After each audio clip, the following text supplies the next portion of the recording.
तर पुण्यामध्ये भाजपकडनं वर्षा तापकीर सुद्धा महापौर पदासाठी इच्छुक आहेत। महिला राज येण्यासाठी मुख्यमंत्री सातत्याने प्रयत्नशील असल्याचं वर्षा तापकीर यांनी म्हटलंय। भाजप हा सर्वसामान्य कार्यकर्त्यांना न्याय देणारा पक्ष आहे असंही वर्षा तापकीर म्हणाले।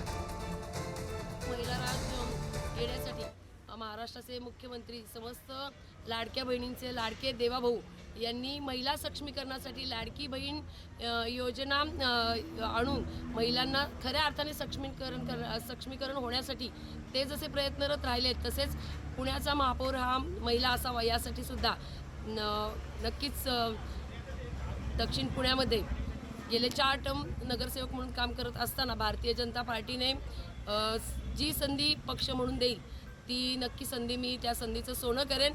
पुण्याच्या सर्वांगीण विकासासाठी कार्यरत आहे।